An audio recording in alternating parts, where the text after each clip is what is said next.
Au nom du Père et du Fils et du Saint-Esprit, ainsi soit-il. Comment gagne-t-on une bataille? Comment défend-on la chrétienté, les âmes, l'Église? Comment protège-t-on l'Europe de périls? Comment protège-t-on la foi, l'âme des baptisés contre le vice répandu dans les sociétés déchristianisées? Voilà les soucis qu'ont eus les papes durant des siècles. Autant de questions brûlantes d'actualité, des questions dérangeantes peut-être, questions qui s'imposent dans les faits pourtant. Questions, mes frères, qui sont liées, profondément liées à la fête d'aujourd'hui, Notre-Dame du Rosaire. Oui, leur réponse dépend de Notre-Dame du Rosaire. En 1571, l'Occident chrétien se voit menacé par le péril qu'est l'islam. Groupé sous la bannière turque, l'islam veut imposer ses fausses croyances à l'Europe et pour cela, il utilise les armes. Il veut soumettre à sa domination le monde entier et ainsi éradiquer la vraie foi, la foi catholique. Malte a tenu, grâce aux chevaliers valeureux de l'ordre de Malte, mais Chypre vient de tomber au milieu de massacres et de mises en esclavage sans nombre. Que faire, se demande saint Pie V.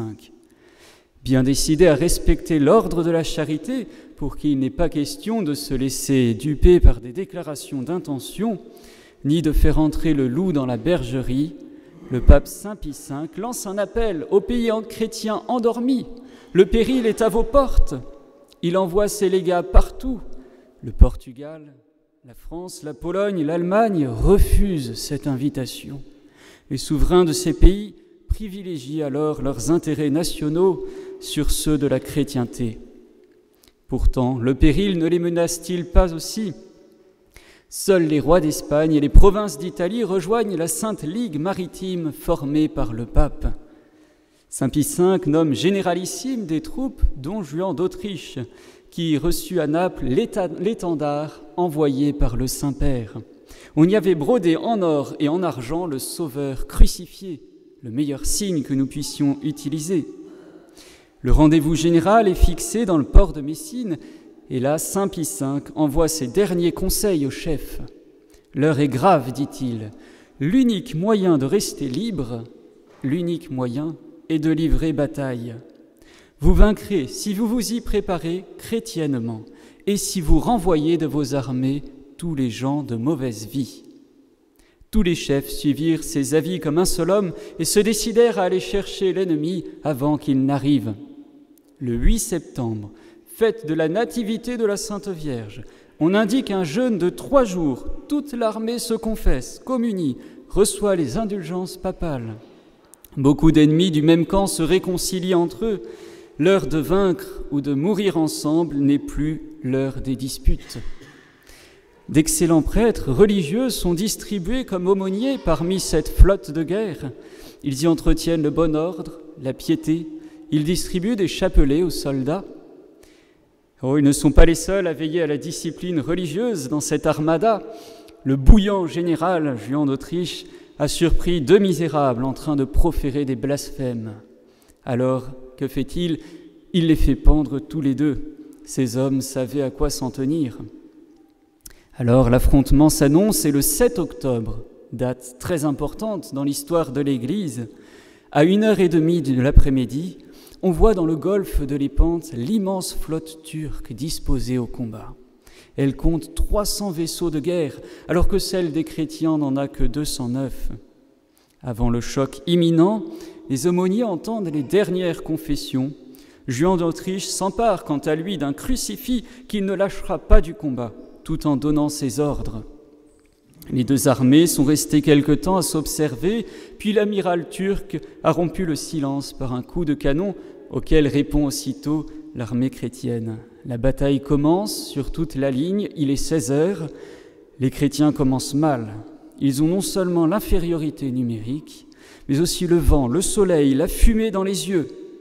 Et soudain, 30 minutes après, ces intempéries se retournent violemment contre les infidèles. On se bat avec acharnement, mais l'avantage bascule contre toute attente du côté chrétien. À 17h30, un boulet blesse l'amiral turc, un soldat espagnol monté à l'abordage l'achève. La défaite des Turcs est complète. Ils ont perdu 30 000 hommes, 220 vaisseaux.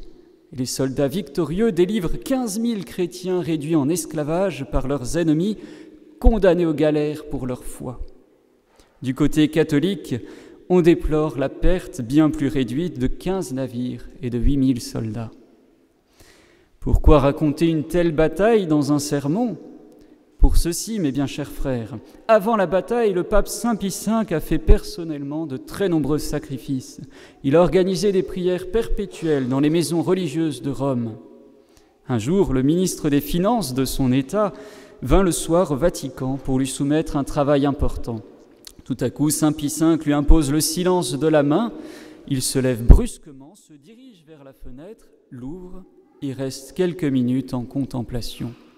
Son visage, son attitude laissent transparaître de l'émotion. Puis, se retournant plein de joie, il s'écrie « Ne parlons plus d'affaires, ce n'est pas le moment. Courez remercier Dieu dans une église, car notre armée a remporté la victoire. » À peine a-t-il fini de parler qu'il se dirige, baigné de larmes, dans son oratoire. Le ministre Bussotti, les prélats présents ont témoigné de ce fait.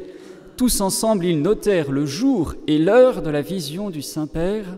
C'était le 7 octobre, à 5 heures de l'après-midi, exactement au moment où triomphait la croix dans le golfe de Lépante. Alors, en reconnaissance de cette victoire, toute donnée par la Sainte Vierge, le pape voulut que l'on insérât dans les litanies de Notre-Dame cette invocation que nous disons « Auxilium Christianorum », secours des chrétiens, priez pour nous.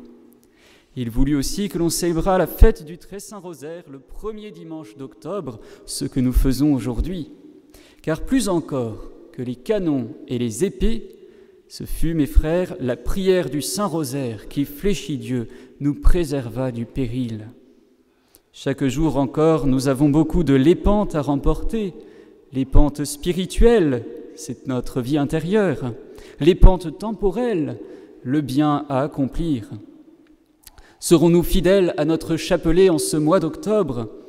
De là, mes frères, dépendent beaucoup de grâces par lesquelles notre Seigneur souhaite nous secourir avec sa très sainte mère. Au nom du Père et du Fils et du Saint-Esprit, ainsi soit-il.